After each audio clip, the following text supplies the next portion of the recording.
I am glad you could make it for today's lesson because this lesson is one that usually gets skipped over. And I'm not blaming anyone in particular for this because there are so many stories in the Bible, and often there's not enough time to go over every one of them in classes. So this is one that sometimes people kind of hit a little bit of and go on with it, but I thought it might be interesting to talk about what's going on here. Now, it starts in Genesis 15 and goes through 17. What we've got at this point is there's Abraham and Sarah, and they still have not had the promised son that God has told them they're going to have because uh, this son is supposed to be the beginning of a great nation. And you may remember when we talk about a nation, we're talking about groups of people, or in some cases, you might call it a tribe, but a nation actually is a good representation because that can mean a lot of people. All right, so Abraham is talking to God about this, and he just can't see how this is going to happen because it's been about 10 years since God first told him that he was going to start a great nation. And at that time, Abraham was 75, Sarah was 65, and it already looked like they were way past the age to be able to have children. So, in this, our lesson I think we can pick up from this is that Abraham believes God when God tells him that he's going to have a great nation, and that's that's important for us to remember because God will make promises, but it's in His timetable, not necessarily in ours. So even though there may be something we can expect from God, something that He's promised to us, we may not get it when we think it needs to be done, or we may think that God is slow in fulfilling his promises. Um, but let's see what happens with this. So Abraham's in the position where he's going, okay, God, I don't see how this is going to happen. And all of this is part of a vision that Abraham is having, which is kind of like a dream, except he's awake for it. And God has him go outside. So he probably was in the tent at the time. Goes outside. It's nighttime. He says, look up. And Abraham sees the stars, and God says, it's going to be more offspring than the stars in the sky. Now, we get the lesson from this, and Abraham would have too. But here's something about God that we need to remember.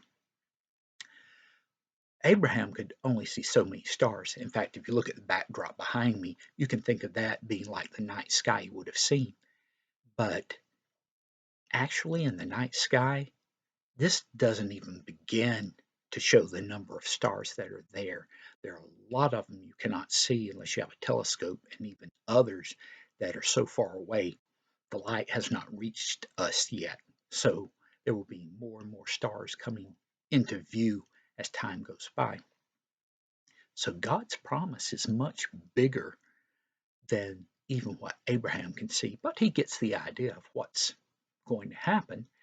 And he seems to be kind of content with this, and it seems like everything is fine. Now, I say seems like because the next thing we know, Sarah has said, okay, um, it looks like this isn't going to happen, but we may have overlooked how this can be done, how all of this can happen. And she's referring to a practice that they had during that time. There was something about if a man and a woman are married and then the husband dies and they haven't had any children yet, they would have that man's brother marry the woman and then have children in the brother's name. And that way, it's kind of a phrase that I grew up with is keep the family line going.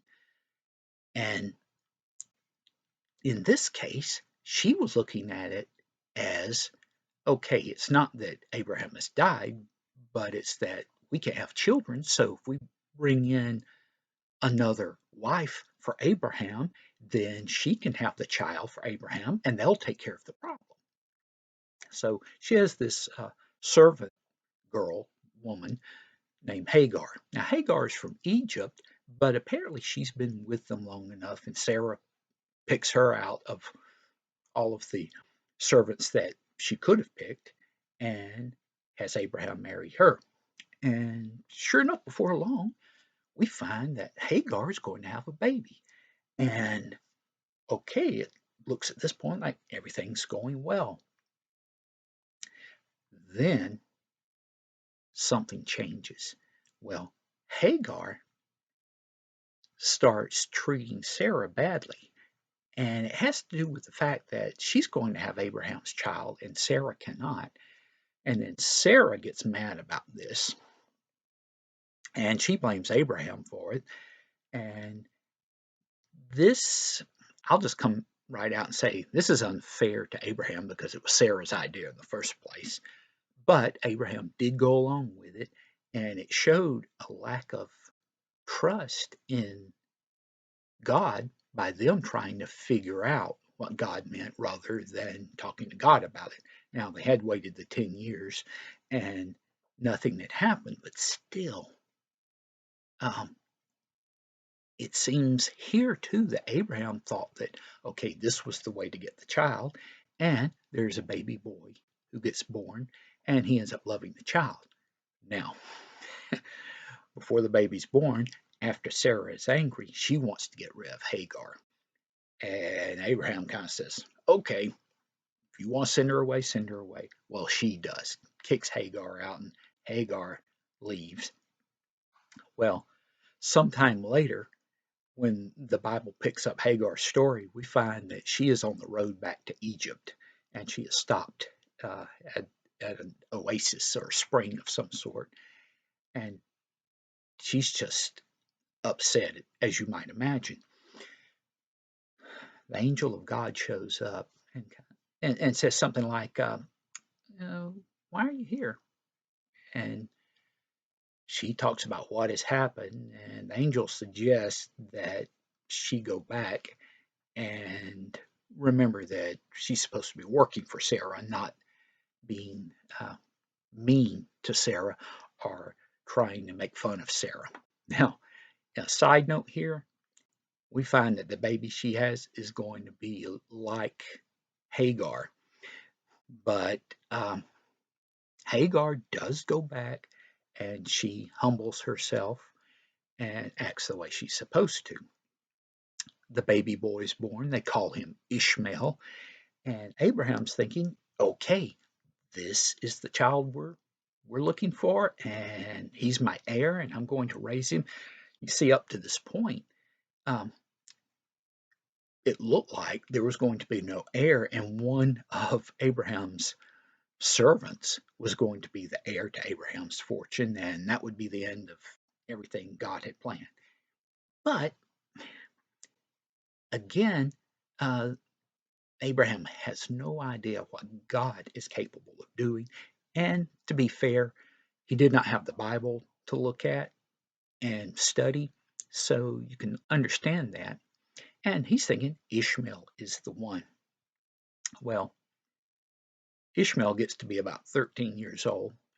Abraham is now 99, and God has a talk with Abraham and says, no, this isn't the son. You're going to have a son with Sarah.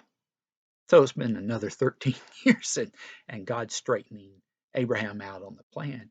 And Abraham's going, oh, why can't Ishmael be the one? I'd like for him to be the heir. And God says, no, got someone planned. Now, here's some things that are going to happen. You're going to have a great nation. Uh, it's going to come through Sarah's child. Now, they're going to be in captivity for about 400 years, and we're talking they're going to be 4 generations. Time out here because people often say a generation, that's the amount of time between a father and a son, or father and children or parents and children, and that's about 20 to 40 years. And I heard it explained one way is that here we're talking about 100 years, and that's mighty big for a generation, even when we're talking about the fact that people were still living longer back then than they do now. But I think it's something else. I think God is counting Abraham's generation. So Abraham is 99. If he's going to have a child with Sarah, he's going to be at least 100 years old. 100 times 4 is 400. So there are your generations. It's an Abraham generation, most likely, that God is talking about. Okay, God's warning, well, not warning, he's just telling Abraham that this is what's going to happen. They're going your descendants, you will be dead and buried, and you'll die in peace, so that'll be okay. Now your descendants, they're going to come along, and they're going to be in a foreign country. They're going to be slaves and servants there, but I'll bring them out here and bring them to this land that you are in right now. And these 10 tribes that are here, these 10 nations, they're going to be pushed out because this is land I'm giving to you and your descendants.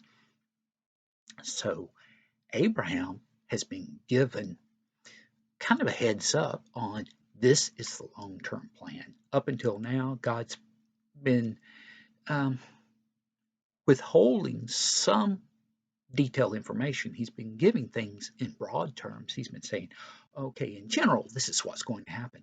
Now he's given some specifics to Abraham, and now Abraham is understanding a whole lot better what's going on. So this is where I'm going to wrap up the story for today because things are going to get exciting with the next lesson. But the important thing with this lesson is us realizing that God has a plan and he will take care of things in his time. In fact, one of the tribes that he's talking about, the Amorites, they're going to be driven out. He says, yeah, they're not doing well, but they haven't quite gotten so bad that I'm ready to just drive them right out. So when that happens, your descendants are going to push them out and take care of them. So we see that God is giving some of the Amorites a chance to repent from what they're doing, to be sorry for what they've been doing, and there may still be some good Amorites involved, and God's waiting until the last of the good ones have died out. So those are some things to think about, something you may want to talk about with other folks just to see what they have to say on that. The key factor for us is that, well, the factors, as I've mentioned, that God's got his own time for doing things. Uh, the other thing is that God often will wait for a certain event to occur as he plans things out. All right, today's tie, I am showing this one as a representation of Ishmael. This, of course, is Anakin Skywalker from the Star Wars movies, or some of them. Now, of course, Ishmael probably would have had black hair and been darker skinned, but the idea in this is that Anakin seems to be pretty good, but he turns out bad. With Ishmael, we're going to see something similar, but that's something for another day for us to talk about. Until then, I'm going to let you go and hope you'll be back next time. Bye.